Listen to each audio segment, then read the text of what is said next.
Aston Martin puts up that it's race week, and obviously in Azerbaijan, there's the castle that's part of the track.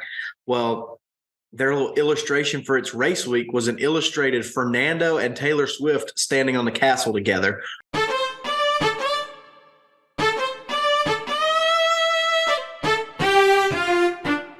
Welcome back, everyone, to Figuring Out the Formula podcast. I'm Kyle, joined with Chandler and Pat, as always. And we have quite the snooze fest to talk about today. It is the Azerbaijan Grand Prix, and it's been a month since racing, boys. It's good to be back.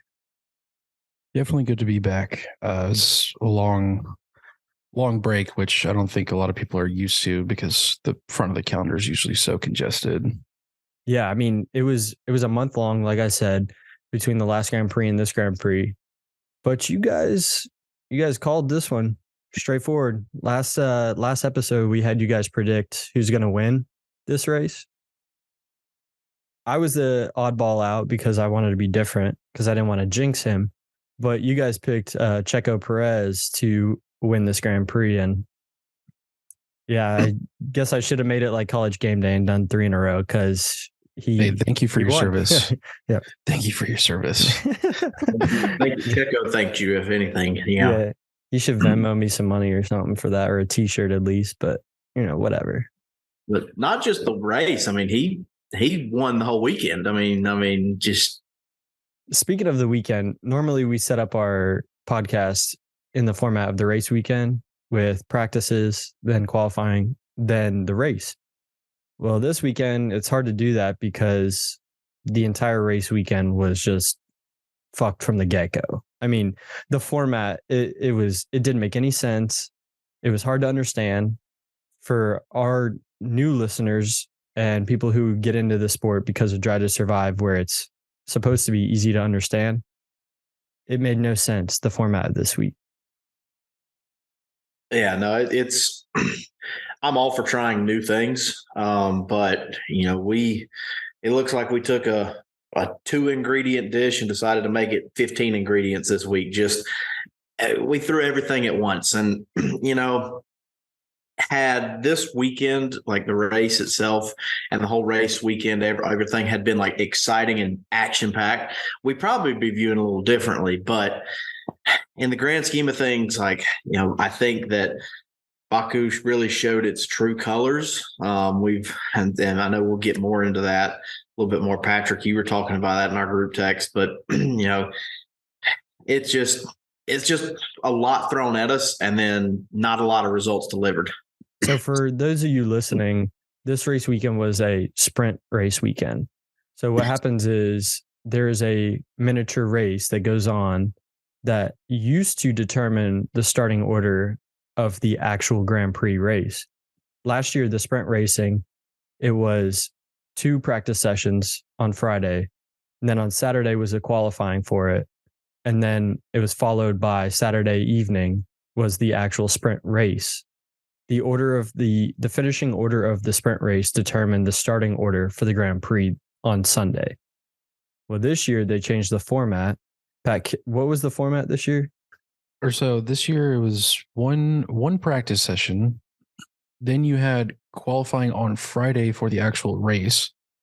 Then on Saturday morning, you had a sprint shootout, which is just qualifying shortened for the sprint race. Then you had the sprint race on Saturday, and then you went back to the qualifying order set on Friday for the Grand Prix on Sunday, which it makes no sense. Yeah, I agree. Like the whole sprint shootout and the sprint, only the top 8 positions get points in the sprint race. Exactly. So 8th place gets 1 point, and then 1st place gets 8 points. So that means there are 12 other cars that don't give a shit about this race because they're not getting any points. They just might get damaged or whatever, wear and tear on their cars.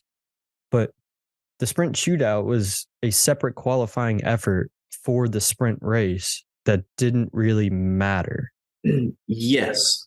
And additionally to this, and this is another wrinkle thrown in, was the new restrictions. And this was kind of the FIA testing this out for maybe potentially expanding it to regular qualifying. But, in our regular qualifying sessions, you can use whatever tires you want to. It doesn't matter compound wise. Now, the sprint shootout, they required medium tires during Q1. You had to use a fresh set of medium tires in Q1, or SQ1 as it was referred to this weekend. SQ2, so qualifying 2 for the sprint, you were required to use a fresh new set of mediums. And then for the sprint qualifying 3, you were required to use a fresh set of soft tires.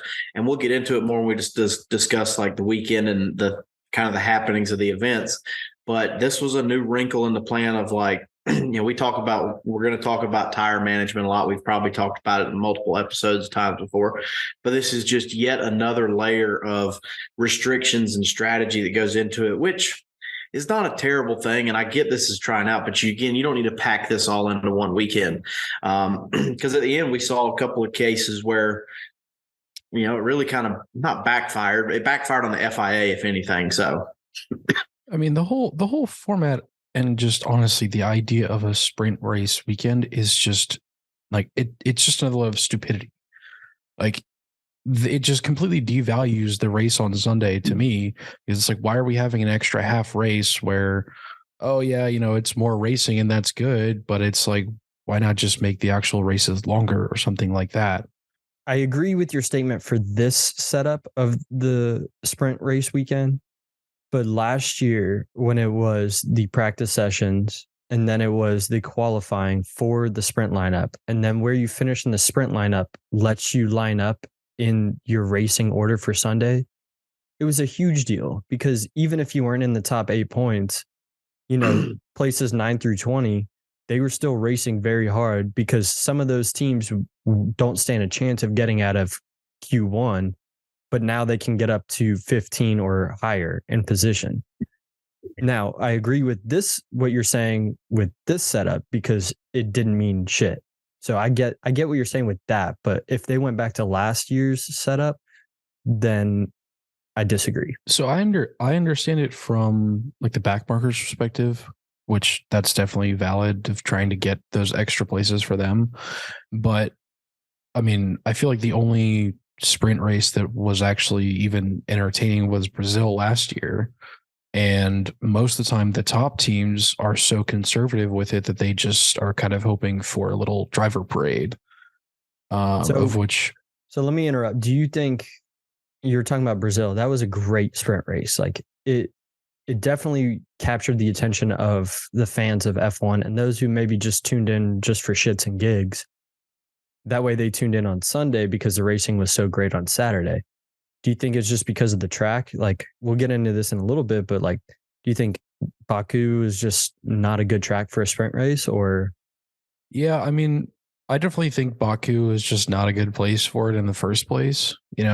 Maybe I feel like if we saw it at a lot of different tracks, we kind of gauge where the best places to have it would be that are actually entertaining. And like Monaco? Yeah, Monaco would be the best. And Interlagos is always great, for any racing, which I definitely think contributed to it. I just think that for in terms of the front runners, that they all are kind of just conservative with it. And then it also, at least for me, I kind of don't like it for like the mechanics and all the other people, because it's X amount more work. Yeah. And then the teams are going to have to pay way more because there's a lot higher possibility of crashes and things like that, which maybe there is like a really good sweet spot that, I think F1 is still trying to find, but it doesn't quite feel like they're close to that yet. I feel like Brazil was really entertaining, but I feel like it was a one-off. Yeah, it was definitely the peak of sprint racing. And to back up y'all's discussion about like how great Brazil was, I actually saw this graphic the other day, and this had, for the 2022 season, it had how many overtakes occurred in each race. And Interlagos was led the entire F1 calendar with 62 overtakes in the feature race. So that's perfect for a sprint race. Could you imagine? I mean, that's what we want to see it.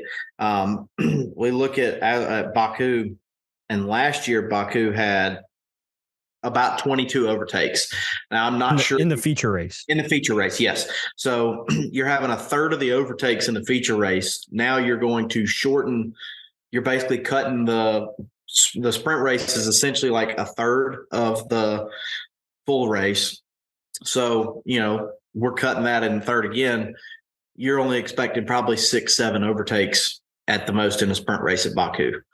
Yeah. Based off that metric. The thing is like maybe it's also partially because of recency bias with Baku, but it just did not look good at all and just kind of deepened my hole for it, at least. Of which Baku, it's to me, it's honestly an overrated track. What do you mean by that? Like Baku's an overrated track. All the drivers say they love it and stuff like that, of which it's fun as hell to play on F1 on the game. But I feel like almost every time there's actual entertainment there, it's because of a crash, of which usually that crash happens in turn 15 in the same spot.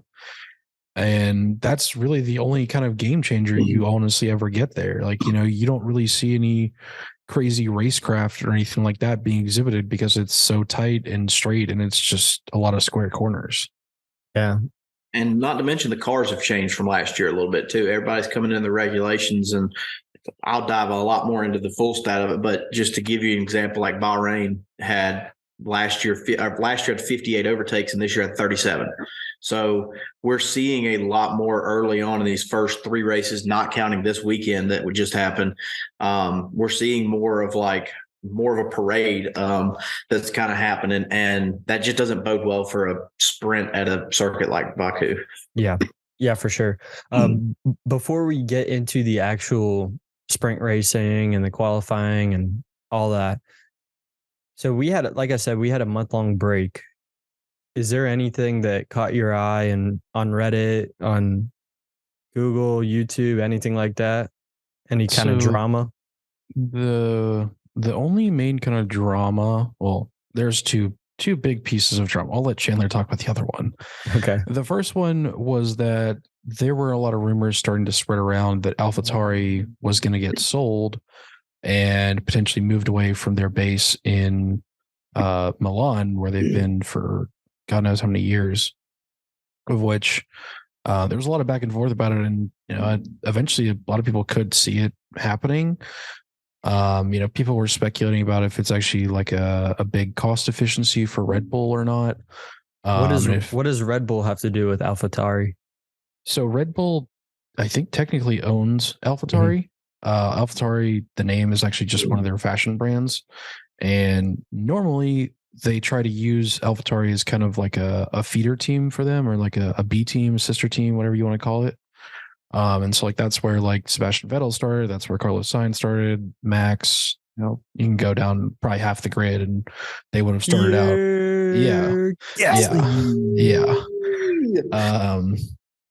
And it's a big point of contention for a lot of the other teams, because a lot of them are like, well, we don't, have some official B team. And it's like, people like Mercedes and Ferrari have customer teams that they have close relationships with, but I don't think it's anywhere near kind of how Red Bull and AlphaTauri are, where they're by the rules indirectly related, but they are directly related.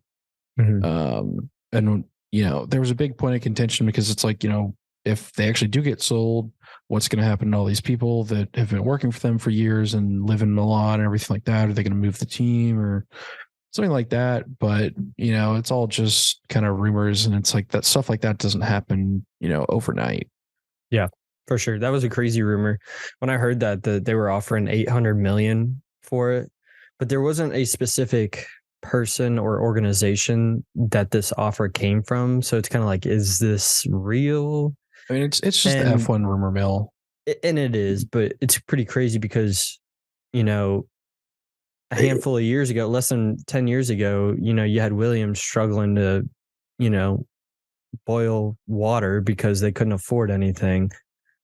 And now an F1 team, a back marker or mid pack, whatever, depending on the year or race, is worth 800 million or more. That's pretty insane. You can see the growth that the sport has had. So, yeah, and I guess the backing behind this is that when Red Bull founder Dietrich Matz passed away earlier this year, like the new CEO does not have as much of a passion for F1. So I think there was talks of how do we verify keeping AlphaTauri on the books, and so that we kind of started to hear some whispers about like Red Bull might be wanting to sell, but with a month of no action going on, that's when it just starts. There's nothing else to talk about when there's no month of racing. So it's like, well, yeah. So that was pretty crazy to hear about all that. But what was some other stuff that's going on over this past month? All right. So I have 4 names for you, and we're going to play the connection game here. John Mayer, Joe Jonas, Jake Gyllenhaal, and Fernando Alonso. Any guess? I mean, you probably know it, but all 4. You didn't let me guess. Go. I haven't said it yet. All 4. What do they have in common? 8-inch dick. No. I don't know. Meat.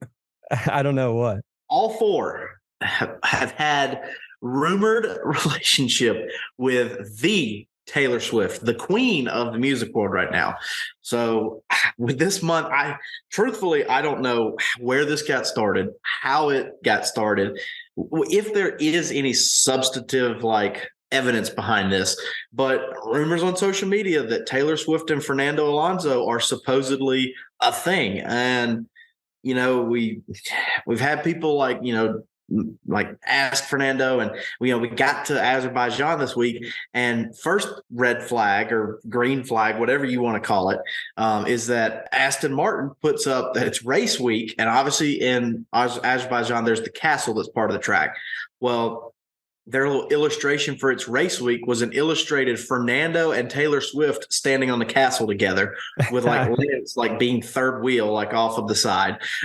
I'll find that. We'll put this picture in, but like there's that. So, okay. So Aston Martin's not denying it, or they're playing into it. So then obviously they asked Fernando, and it was the most non-answer of just, I have nothing to say, with a smile and a laugh. And social media said that's good enough for us. It's confirmed. Taylor Swift and Fernando Alonso are a thing. So we don't know.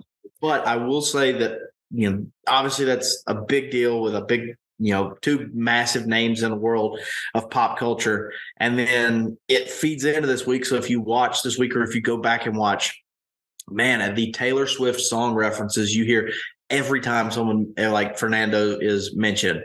Like, it is honestly got kind of old after a while. You have the 40-year-old men of Crofty and Ted like trying to squeeze in as many Taylor Swift song names as they can. Like, it's just kind of like, all right, point taken. Yeah. But that is the news stirring the streets right now. I always keep a good ear on the streets, but it's really just a real who can say situation right now. Well, Chan, thanks for putting on your Ticketmaster tiara and getting out the word. Yeah, but Taylor Swift was in Atlanta. She's gone now. I don't have to see any more Instagram and Facebook posts. I've seen enough of it. Well, it's like wedding pictures. Like, girls will post their wedding pictures 25 years after they're married every year on the dot. So look, she's very talented and she's got some great songs, but it's just like so over the top. And I saw so much of it. I'm just like, it's like the equivalent to Disney adults. Like, Chandler gets that. He's a Disney adult, but yeah, Disney adults are the worst. Swifties are the worst. Disney adult. What was that? I'm not a full-blown Disney adult. I'm just an adult who likes Disney. I beg to differ. Yeah. Okay. There's a difference. Yeah. Well, it's a small world after all. That's right. All right. Anyways, so now that we're done with the drama and Chandler eats his pizza, we're going to move on to qualifying. Qualifying was, like we said, it was kind of weird with the setup. They only had 1 practice before. The actual qualifying related to the Grand Prix, not the sprint race like in past years. So in Q1, the first thing that happened was Nick DeVries crashed, red flagged it, everything. Anything on that?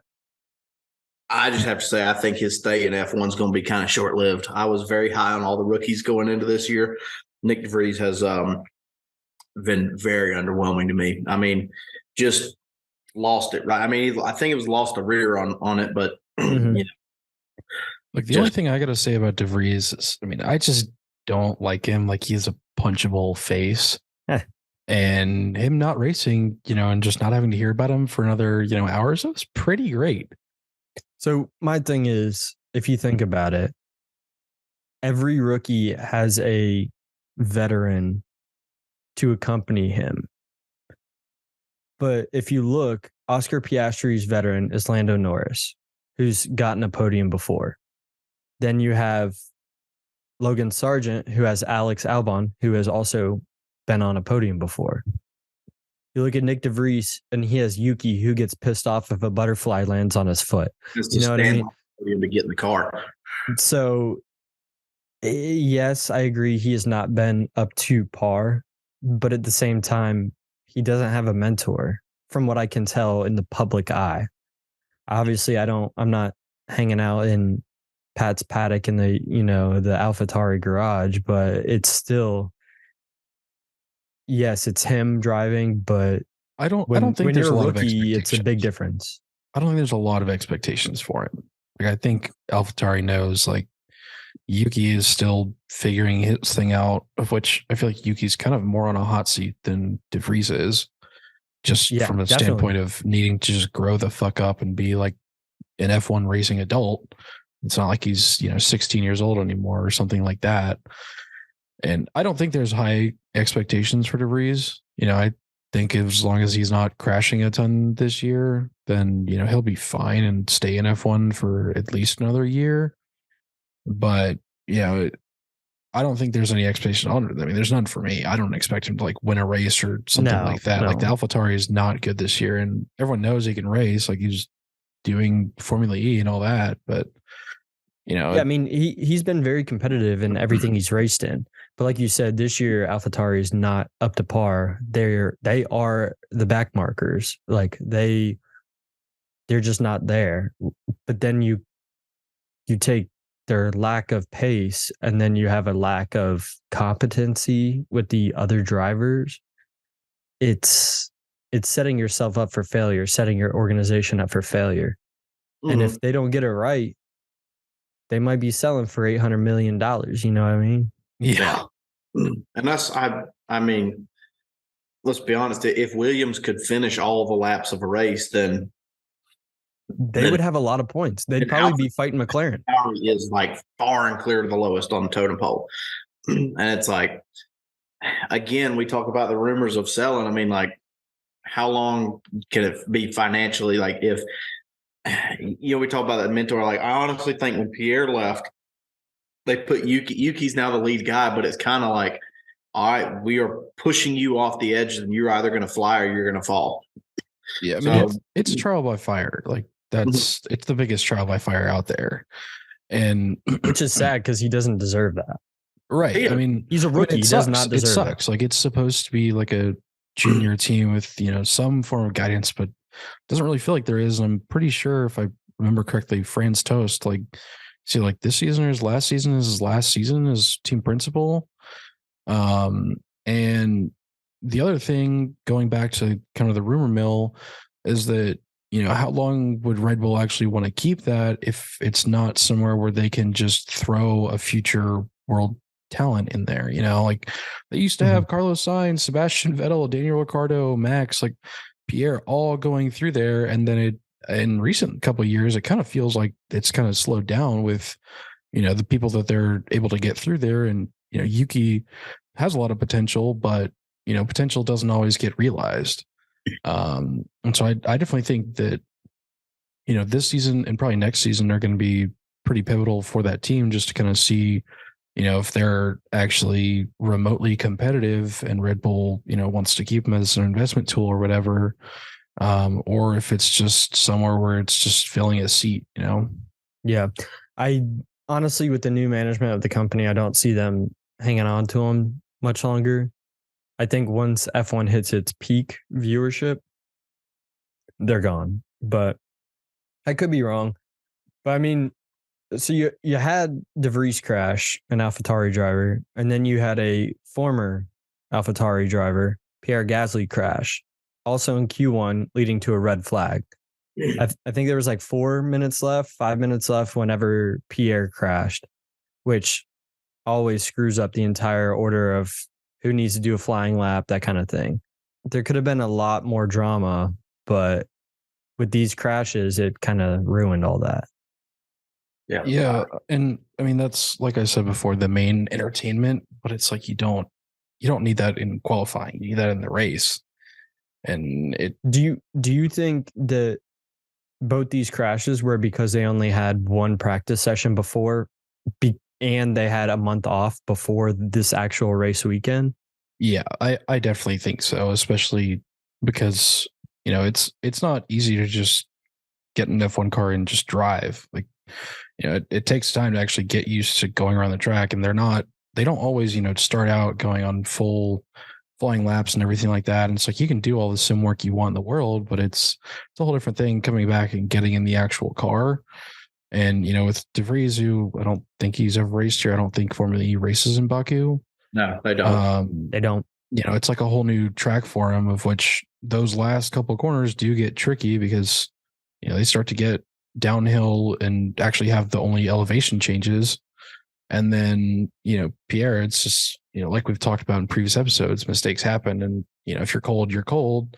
And that's why they have the practice sessions to start. Yeah. So out in Q1 was De Vries, Gasly, Magnussen, Hulkenberg, and Joe Granu. So we move into Q2 and nothing happened.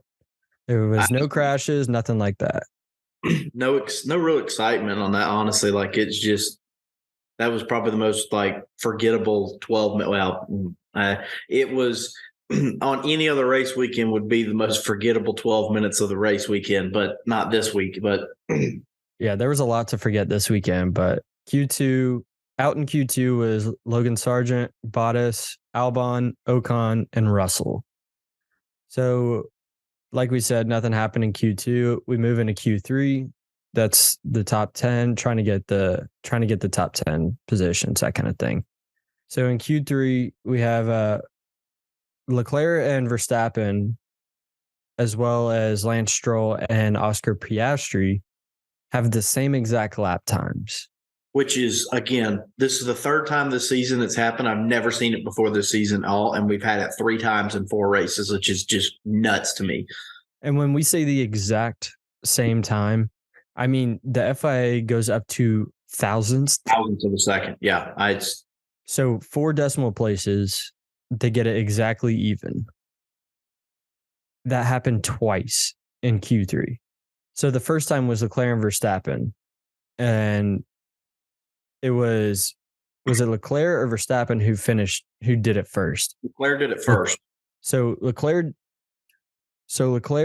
finished his lap, or he started his qualifying lap first, which meant that it was his time over Verstappen's, even though they had the exact same time. Oscar and Lance Stroll had the exact same time. So you have Leclerc and Verstappen, they go the same time. And the tiebreaker in F1, which we've talked about before, is whoever sets that time first gets the tiebreak. So Charles started the lap first. He finished the lap first. So he got the tiebreaker over Verstappen. And then we saw it again with Stroll and Piastri, which I believe was for 8-9, if I'm not mistaken. Yes. Yeah, I was about to say somewhere down like in that mid to high single digits. But Lance Stroll hit the time first. Piastri come in with the exact same time. So tiebreaker went to Stroll. But again, just wild to me that, we had this happen 3 times in 4 races. It's one 8-minute qualifying set, like 10-minute qualifying session. Yeah, it definitely needs to change. The rules and regulations. It's not like the computer can't go one more decimal place. If they get the exact same time at 10,000th of a second, fuck it, give them both first place. I don't give a shit. Draw new lines on the grid. Yeah, Jesus. But to happen 3 times in 4 races it's too much. Mm-hmm. I mean, they knew that it's possible because they made the rule, which whoever goes first gets it. Which I think it did happen with like Michael Schumacher back in the early 2000s. And it was like, what do we do? Like, I think but it happened. Sorry. I was just going to say it happened one time, and then they created the rule because of that, because they're like, all right, in the history of the sport, it's happened now one time in 50-something years. It's never going to happen again. And here we are in 100 days, and it's happened 3 times. Well, it's more like 300 days because we had that break, but whatever. What it felt like. Yeah, for real. Yeah, so that was Q3. Like we said, Q3 started that it set the field for the actual race on Sunday. There was also at the Ash Crack of Dawn, there was the sprint shootout, which is the qualifying for the sprint race, which meant absolutely dick. It didn't mean anything. Yeah, it didn't mean anything. I didn't watch it. I just saw the highlights from it. The only thing that I saw that was crazy was that Logan Sargent crashed, and that meant no sprint race for him, which was probably, in hindsight, probably the best because it was a waste of time anyways. But yeah, so for Logan, the thing, because I'm glutton for punishment, got up and watched it at 4:30 in the morning. And Logan's thing was that, I mean, I tell you what, he took that rear end to that wall with some force. So they had to, they couldn't get a car on the track. It wasn't like, we're just going to sit this one out to have extra time. It's like, if they wanted to get it on the track, there was no getting it on the track because they had to reduce so much repairs. But the thing that we mentioned earlier about the requirements for tires. So Lando, like I said, finished like 6th or 7th in qualifying.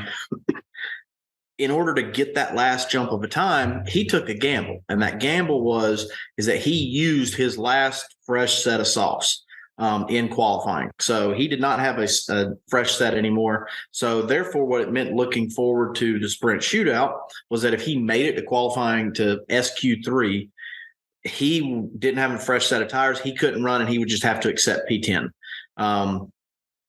which, it's a gamble I think we're going to see a lot more often if they keep this format, because you look at some teams that, like, they don't care about they really don't care about the sprint race. If say the championship race gets blown wide open, I mean, they're out of the gate, like Red Bull, if they're looking for poles and stuff like that, they may burn those last set of softs in regular qualifying.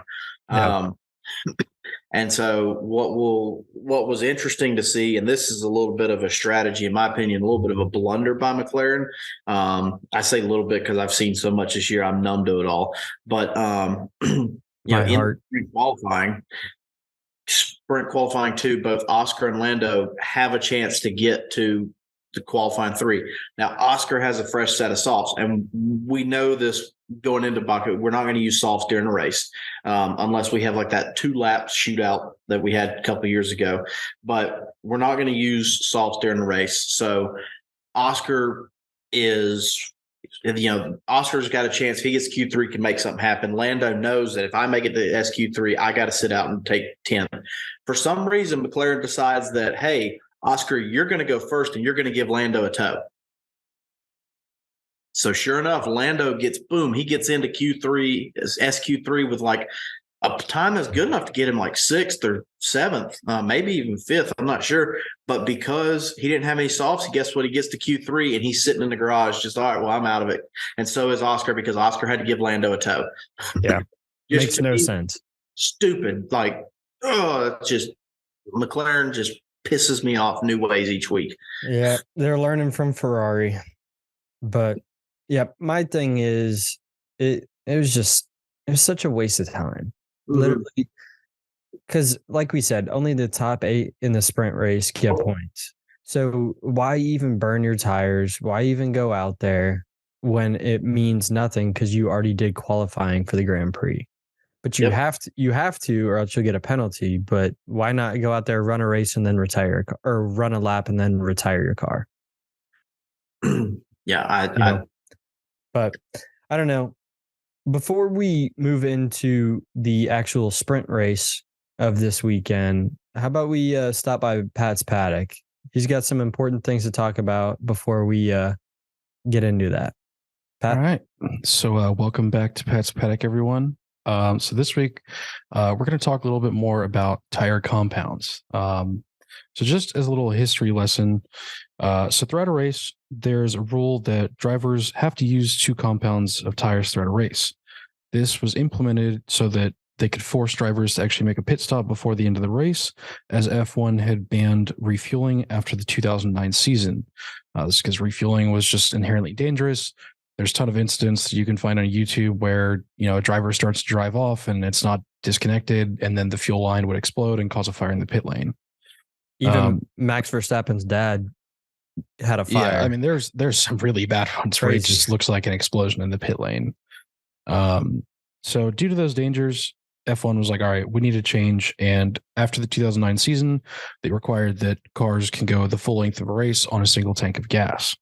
Now, they still had to have some kind of variable to force the teams to pit, because F1 engineers will figure out a way to just go the whole race without pitting. So what they did is they actually then got Pirelli involved, and they decided to implement some different tire compounds throughout the race and require that drivers use 2 of them through the whole race. Now, the reason that Pirelli is currently the only tire supplier of F1 is that back in the 2000s, they had both Bridgestone and Michelin supplying all the tires for teams, and teams would pick between one of those 2. Well, after the 2005 US Grand Prix, where Michelin had an incident where their car's tires couldn't handle the lateral forces of one of the corners, they had to withdraw all the teams except for 3 of them, because their tires were going to explode when they went around this corner. So that year, the US Grand Prix took place with 6 cars total. I think Ferrari ended up winning, as those were the only 3 teams that used Bridgestone tires. Now, so a year after that, Michelin was gone, and then Bridgestone was the sole supplier. But eventually they decided, hey, this is just too expensive for us to keep doing. We don't want to keep doing it. So they pulled out, and Pirelli decided to pick up the slack. Now, for each race, you'll see the commentators at the beginning of the race say that there's 3 different compounds. One of them is designated soft, one is medium, and one is hard. The soft tires, they provide the best grip, but they degrade faster. And then the hard tires last longer, but they don't have as much grip. Now, you'll also see them say that there's compounds C1, C2, 3, 4, 5, of which C1 is the hardest and C5 is the softest. Now, those are selected by Pirelli based on the track. They have all kinds of simulations and stuff like that they run. And then based on that, the teams get allocated a certain number of tires for every weekend. Now, when you say based on the track, what do you mean? So each track, because of all the different elevation changes and the angles of their turns and the banking, and also the materials of the asphalt and the weather conditions and how hot it is, it really varies of kind of how much grip the cars need to actually drive in a safe manner still. So it's not all tracks are created equal. I know when we went to COTA, we walked on the track after the race, and it was very gritty. There were so many little holes between every little asphalt. It looked like a cheese grater, which is pretty much what it is for the tires. Right. And so you'll have like a track, like say COTA, or probably Spa has like similar tire compounds they use, but they're not going to use that same thing in, Baku or Singapore, where it's a mostly flat street race. Now, in addition to the regular compounds, they do also have 2 compounds selected for if it rains. One of them is the intermediate. You'll see a green circle on those on the outside. Those just have slight grooves in case of like minor water on the track and things like that. And then the actual full wet tires, they look kind of how the old tires used to look, with just big, massive channels in them, which are used to direct water away. And, because that's the current variable that F1 uses to, force people to pit and increase the margin of error for teams, they have that. And then they also have added these sprint shootouts and set requirements for those to introduce even more variables, which the heart of it is supposed to make it more competitive. But like we saw and Chandler had discussed, teams don't always get to allocate everything that they want, and then they're just going to sit out. I think that's the first instance we've seen, and not a lot of teams had issues with it, but definitely in the future, that'll have a ton more kind of variance with it. And if a team is like, all right, well, we're just kind of set for the weekend, so we're just not going to even bother really trying for this, and so it'll introduce differences in the sprint races, but I don't think we've had a real chance to see it play out yet. The strategy that you can use with these tires and all that, we've discussed in previous episodes, the overcut and undercut. Your compound, whether you have a medium, soft, hard, whatever it is, determines what strategy you can do, how many times you have to pit, that kind of thing. The big thing that happened in the sprint race was on lap 11, Lando Norris had to box. Chandler said he was talking about Lando having or using a soft compound. Well, he saved it for the actual sprint race, and it didn't last anywhere near what Pirelli said it would. So he had to box in a already very short race. It's a third of a Grand Prix, and he had to box on lap 11 because he could not go any further with it. So in Baku in 2021, actually, we had another notable incident where Max Verstappen looks like he's cruising to, a runaway victory, and he's coming down the back straight, and his car ended up flying into the wall because his tire just completely gave out in the middle of the straight. And actually earlier that had also happened to Lance Stroll. Now, there was a big issue with this because Pirelli tells the teams this is how many laps that this tire should last. And, some teams will obviously push that. And, we've seen some crazy stints like Alex Albon last year in Australia went almost the whole race on one set of tires. But the problem was that, if Pirelli tells you, hey, this lap or this tire compound is going to last, 20 laps, and then it gives out in 10 or 15, like, when people are going high speeds, that can cause you serious issues. And they ended up actually having an investigation where Pirelli found nothing wrong because they investigated themselves. And great accountability there. Yeah, and I think that the sprint shootout and everything now just chewing through all the team's tires is actually just going to start exposing this more. Of which it'll be interesting to see how it plays out eventually if, it keeps happening where tires just give out when they're not supposed to. But, it really screws over a lot of teams. So I know this isn't F1, but NASCAR had that issue when they changed to the new car. In the Cup Series, they had a lower profile tire, and the teams were trying to push it with going as low air pressure as they could. You had cars blowing out their right rear tire on the embanking, and they were blaming Goodyear for it. Well, it wasn't Goodyear's fault. It was the team's fault for pushing it. Now, is that the case with Pirelli? That's to be determined. Pirelli could be overestimating how long these tires can last, or it could have just been a fluke with the day. You never know. Yeah. I mean, it's just to sum up everything, and this is more of the day of the race, but they always post like the strategies that are recommended by Pirelli, and there were two strategies. Both of them were one-stop races. The first one was the medium tire, last you till about lap 20. And then you get on the hard tires and go 31 laps. And then the other one was that you can run the mediums to about lap 16, and then you run the hards the rest of the way. Obviously, you're not going to have as much degradation on the mediums, but that harder is going to have to last you a lot longer. So, it's kind of, you pick the two. We're, like I said, okay, lap 16 through lap 20 is your tire window. And we're seeing people come in on lap 8 because of tires already starting to wear off. It just, to me, it just makes me so mad that, like, and I made the joking comment about it. Just, you have the softs that wouldn't even get you halfway around the track. You have the mediums that won't even get you through 10 laps of the race. And then you've got the hards will, like I made the comment, Nico Hulkenberg and Esteban Ocon could keep those same hards on and probably run the whole Miami race next week.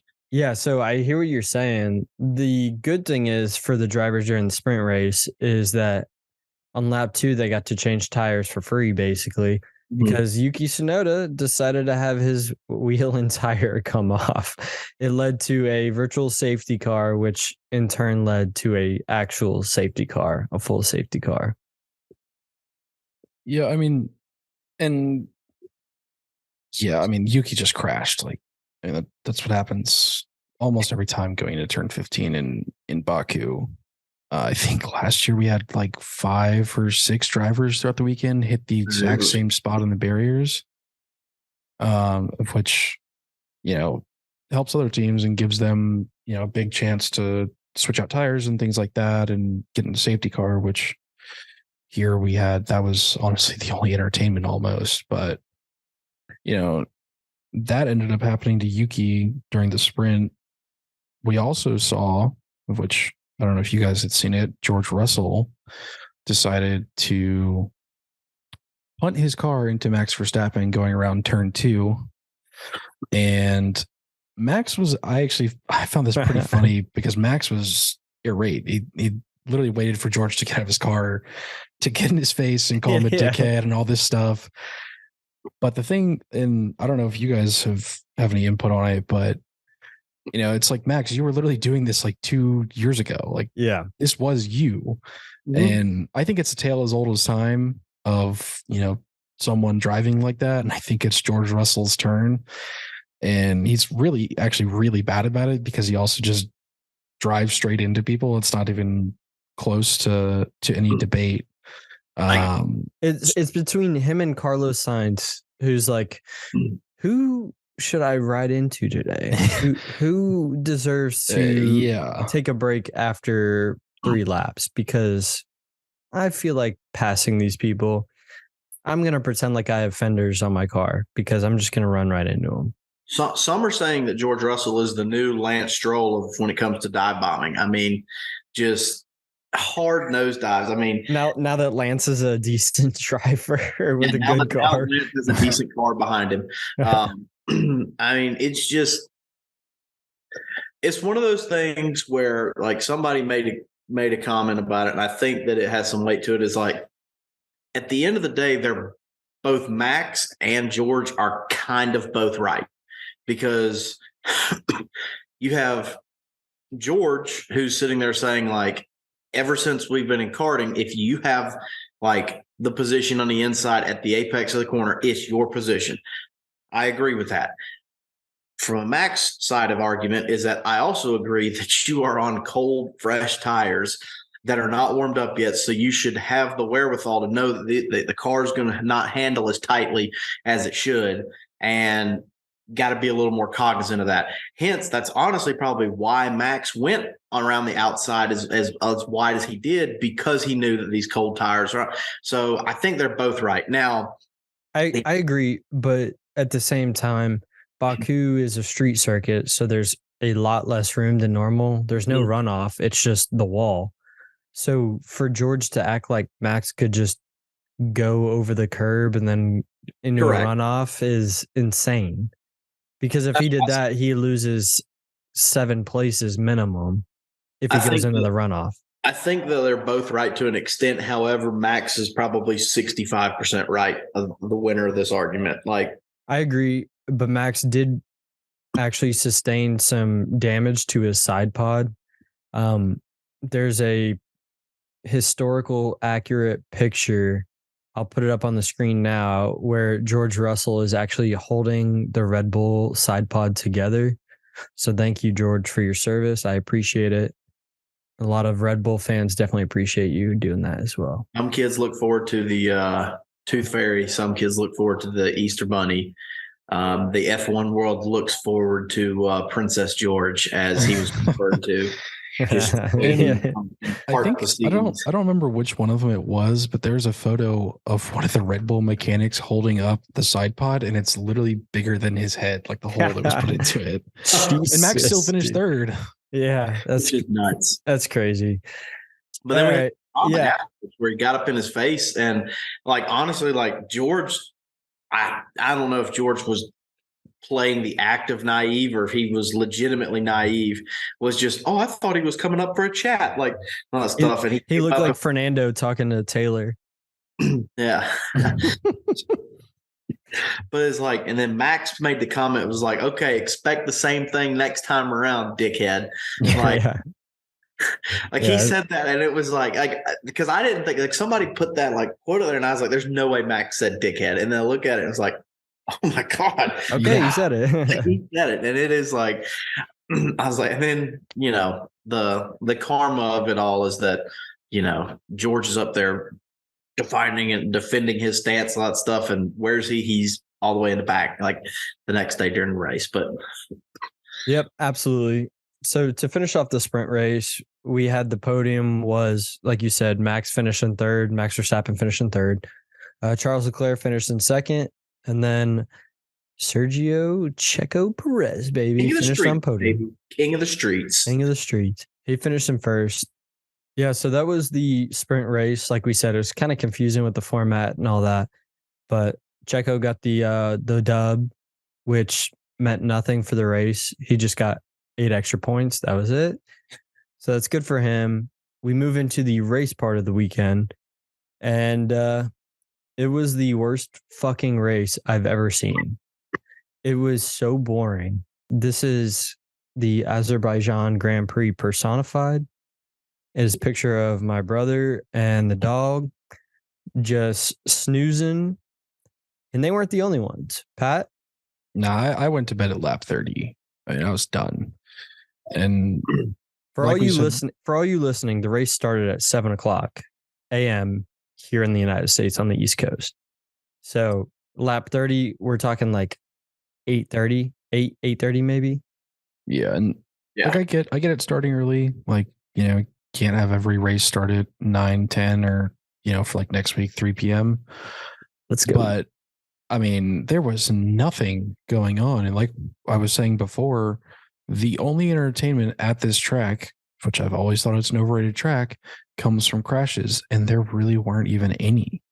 I think the first one was what? DeVries. It was, you guessed it, Nick DeVries. On lap 11, the safety car came out. He basically clipped the wall, one of the walls, and then he had to stop. He had to retire the car. He stopped right before a pull-off area, which would have led to just yellow flags, but since he stopped on the track, it led to the safety car. Which was interesting in the way that kind of went down. Like, at the end of the day, I think safety car was the right call, but it was a double yellow flag for quite a bit of time. Like, everybody was like, okay. And truthfully, that's kind of why you had like Max was leading the first 11 laps and really had pulled out like 3-second lead in 11 laps over Checo. And, the double yellow flag had come in, and they decided to box Max on what I assume would be a free pit stop, which, is fine and dandy. And then Checo was too close to do a double stack, so had to keep going around, and got around about turn 2 or 3, and boom, here they pulled the safety car out. So very interesting on that. I think that I think the reaction time by the FIA was a little bit longer than we're accustomed to, and I think that at that point, Red Bull had thought, okay, well, if they haven't pulled a safety car out, then it's not coming. And so Pat, explain, since you already talked about the tire compounds and all that, explain why on lap 11, everybody was running medium. Most of the field was running medium compound tires. Why would they stop on lap 11 when it can go, Pirelli said, 20 laps? So everyone I think pretty much everybody had almost stopped before then. And Max was actually one of the last ones to do it. And the thing is they say that the medium tires could have gone 20 or 30 laps or something like that. But pretty much every driver was reporting that they were just chewing through their tires already. And so, almost every time teams are just going to go medium hard on this track and just do a one-stop pit race.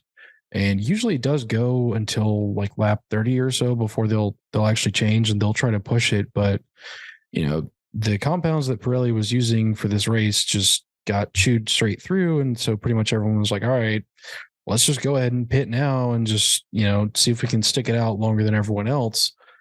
And it this time ended up screwing Max Verstappen for once. And usually he's on the flip side of Checo. And we've also seen kind of the inverse where teams will start on like hards or something like that and switch over even later in the race. But I think just because of recent mishaps and everything like that and how the race was going, that everyone pretty much all just decided at the same time, hey, let's just switch to hards and leg it out. And Max took a gamble, and unfortunately the FAA kind of screwed him over. But well, Max didn't. Red Bull did. Red Bull took a gamble on Max by bringing him in during the double yellow flags. He lost the lead. So Checo, whenever it turned safety car, Checo pitted, got new tires, and it was a lot less time wasted because of the amount of power, the amount of speed that the drivers have under safety car. Mm-hmm. Well, he gets out there and he's still in the lead. So my question to you guys is, do you think that Red Bull made the right call with Max, or is it just bad luck? I think it's a real rub of the grain situation. We saw it happen to George in Australia, and it's tough. And that's, like I said, the only explanation, and they were talking about it on the broadcast, was that a lot of times your engineers and strategists are going to be kind of reactionary to what's going on, and for it to be double yellow that long, you're thinking, okay, they probably made that decision based off of the trends they've seen in the past of like, it's not going to go. If anything, virtual safety car would have probably still given Max the lead. That's worst case scenario at this point is virtual safety car. And so, Max, like in terms of the whole, did they prioritize Checo over Max? No, because there's just no way they could have double stacked. It would have ruined Checo's race. So it's like, in the public eye, Max was not upset, like verbally, like with Red Bull, like saying how he got preference and all that stuff. Because I think Max even understood that there was no way that it was going to, they were going to work out a double stack. It was basically one or the other. Yeah. It just happened to pick Max. That's right. And Max happened to get screwed by the safety car. That's right. If the safety car hadn't come out, he would have been golden. He would have been the one ready to go. And they decided that so early, like they decided they're going to pit way before they actually do. And in this case, it just happened to be bad luck of the draw. Yeah. Yeah, for sure. I mean, that happened on lap 11 where the safety car came out. We were talking about the tire compounds and how long they last. It took until lap 38 for another issue to happen. It was on lap 38, Joe, he retired due to mechanical issues. That didn't cause a safety car or VSC or yellow flags or anything. So literally the race was just like you said earlier, a parade of drivers just going and going and going full speed. Well, you were starting to see pit stops. Like we were talking about, most drivers and Pirelli said that it would be a one-stop race. Well, Valtteri Bottas for Alfa Romeo, he pitted 3 times because his car was struggling and the tires were getting ate up. Yeah, and I know that he dropped to like 5 positions in the first lap. He got a little damaged on there, but so the first stop at like lap 1's fine, but how do you have to pull like 2 stops at the most should have been it, but something was up with that Alfa Romeo. I don't understand why they wouldn't retire him, Pat. Like Lando Norris retired whenever he had the pneumatic issues. Mm-hmm. Why would they not retire him?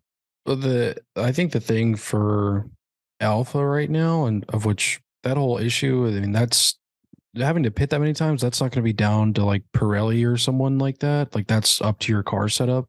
Yeah. And I remember in last year in Miami, like Ferrari was complaining because their tire just kept getting chewed through because they just didn't get their setup right. But, Alpha probably just kept him out there to just keep testing because they're playing big time catch up behind, Williams or, even someone like Haas. Like they're still catching up to them. just because, as a tale as old as pretty much time for them, they've had all kinds of mechanical issues, haven't really had a super competitive car or anything like that. And I think Bottas was just like, all right, well, let's just keep going if we can. If we still got tires that we didn't burn through because the sprint qualifying shootout Mega 3000 SummerSlam, like might as well keep going. Like we said earlier, it was a very boring race. There's not shit that went on. Pat went to sleep, lap, what'd you say, 30 something? 30. And I stay awake for every race. Every race. So it really means that the racing was not where it should have been. We saw that on Saturday with the sprint race where it was pretty boring. And then Sunday, I don't know why I expected something different, but it wasn't. It was pretty boring as well. No. The only thing that happened that actually I was like, whoa, this is crazy. This race is insane. Actually didn't have to do with racing itself. We were talking about the tire compounds earlier and how you could run it as long as you can, how you can run the hard tire as long as it can. Well, Esteban Ocon, he only had one stop and it was on the last lap. So the FIA requires that you stop at least once, because Pat said earlier, you have to have 2 different compounds. Well, you make that stop, it could be at any time during the race. Well, Ocon decided to make it the last lap, lap 51. Well, the FIA had already granted access to the media in the paddock where Esteban Ocon had to pit. So that meant there were loads and loads of journalists just standing right by the pit entrance. They reach speeds in the pit lanes, sometimes up to like 80 miles an hour. Yeah. I don't know what it is at Baku. I don't know if it was kilometers per hour or miles per hour, but it was 80. It's damn fast. It's fast. It's enough to kill a person. And it's 40 miles an hour. Yeah, when Ocon came around the corner into the pit lane, he saw just tons and tons of people. He had to slam on his brakes. People were jumping out of the way. It was a very, very deadly scene. And to set it up from, we come around, basically Checo starts the last lap and they had kind of mentioned it or hadn't quite started the last lap, but they you hear like Ted's voice talking about it. They started like, well, wait a minute. Esteban has not pitted yet. It's the last lap. Surely he's got to pit now.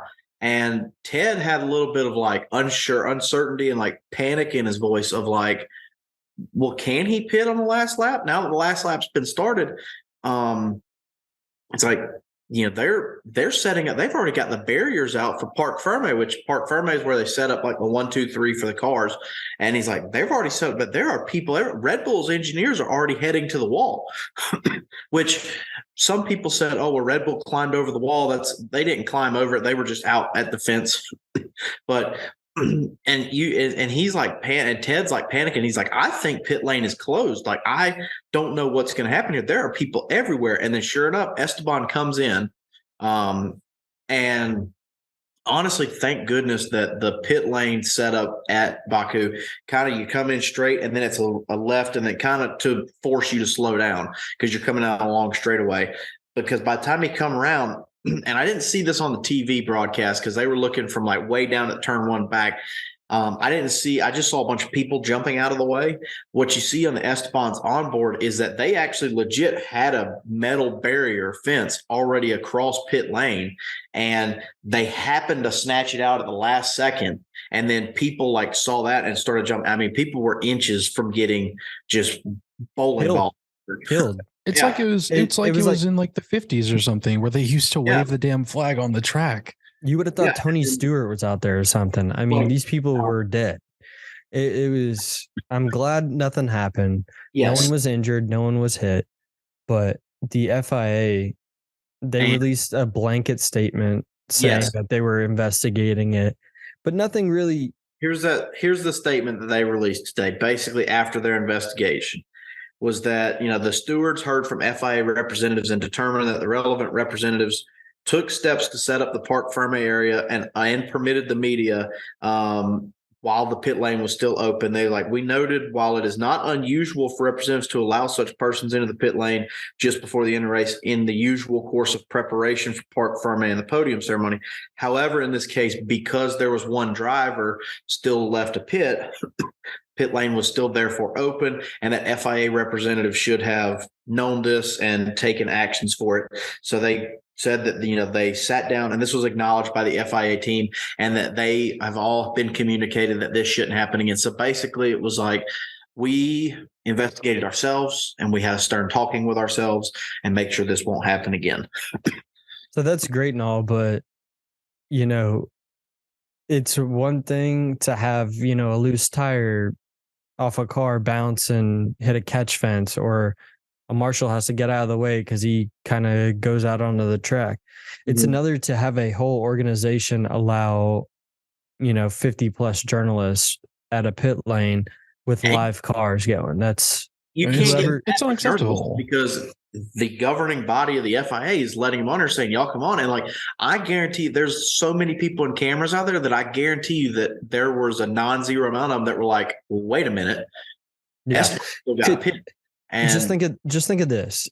Imagine if Red Bull had its VIPs at the same thing at the end of the race. Red Bull had its VIPs in the garage and they just allowed them to go out to celebrate the win. The FIA would absolutely shit on them. Yeah. But in this case, it's the FIA who let the journalists out. Yeah. And nothing happened. No one got fired, nothing like that we know of. I'm sure something will come out of it later, but just the most blanket, like, again, like you were talking about, like Pirelli we investigated ourselves and found nothing wrong. Like FIA was like, yes, we did something wrong and we're going to talk to our people to make sure it doesn't happen again. And the thing for me is that this is only going to get worse. We saw it literally at the last race in Australia where they were about to let fans on while their drivers were doing a cool down lap. This happened this week where you had a bunch of photographers and media people almost just get demolished, to be quite frank. And then we've also been seeing, off the track where, like, if you watch Checo's interview after the race, someone just like let all these fans get literally right up next to him. They were like grabbing onto him and all this other stuff. And it's like, that's not like acceptable. Like general people don't know their boundaries. Like you have to enforce that like stuff. Getting into someone's motorcade or something. Like, or like, dude, there's been people that, something that actually happened between races was people have found Charles Leclerc's address and have been waiting outside for him at his own like apartment building. And it's like, what do you think you're going to get out of it? Like, that's crazy. Yeah. Like you're a psychopath if you do that. That F1 is one of the coolest things when they have the event is to let people onto the track afterwards. And that's going to get taken away because people don't know how to act. And in this case, it's the own people that allow it and put on the event don't know how to act. Yep, for sure. Other than that, that was the entire race. Nothing else happened. It was, like we said, a snooze fest, but Red Bull came home with the win. We spent more time talking about the photographers almost getting killed than we did who actually won the race. Yeah, which hopefully we never have to do again. Hopefully there's good racing and hopefully the FIA gets its head out of its ass. The final podium for the Azerbaijan Grand Prix was in third place, Charles Leclerc. In second place, Max Verstappen. And with the dub, Checo Perez. So like I said earlier, Chandler and Pat both guessed. They predicted after last Grand Prix that guess. Okay, whatever. That old Checo would get his win, and they were correct. So because of that, I get to guess first for this upcoming Miami Grand Prix. So the Miami Grand Prix, it's our first doubleheader of the season. That means back-to-back weekends. What's going to happen is the qualifying for this weekend is at 4 p.m. on Saturday, the 6th, and then the race starts at 3:30 on Sunday. So for me, it's an easy win. Max Verstappen's going to get the dub. I think it'll be close. Another battle with Checo, but I do believe that Max is going to win, especially after the race weekend he just had. Chandler, we'll move to you because you went second last time. So we'll see if you continue your win streak. You don't have to worry about us all three picking the same because, Miami in its own way is kind of like a street circuit. So I'm just going to ride the hot hand and I'm going to say Checo wins again. And we get a really interesting, a Checo Max 1-2. And we have ourselves, I think a Checo Max 1-2 would give us a tie in the championship. And I think that we would have ourselves a tie going into Italy, which. So right now, Checo's down in the World Drivers' Championship 6 points to Max Verstappen. 25. And so a Checo win with a Max second place and fastest lap would give us a tie. And if I'm not mistaken, we were within like 5 points, like after race 5 last year. So I think we're in a very similar situation where I think I really want to see I want to see the modern day like Nico Rosberg, Lewis Hamilton type thing. And so I'm going to ride the hot hand with Checo and what is a quasi street circuit in Miami. Cool. Pat, who are you going with? So I think Max wins. Just wait. I think Max wins. I have a feeling that either someone's going to somehow crash into Checo or he's going to have some kind of weird mechanical failure that's going to cause him to either not finish in the points or just not finish at all. I do think Carlos Sainz comes in third. And then going back to second, I think that Fernando Alonso is going to come in second. Okay. All right. Well, me and Pat are going to be correct. Chandler's going to be wrong. Max is coming home with the dub. Like I said, that race is Sunday at 3:30 on ESPN. This race weekend sucked, so hopefully this next one is a lot better. Pat has no excuse to go to sleep during this one. It's in the middle of the afternoon.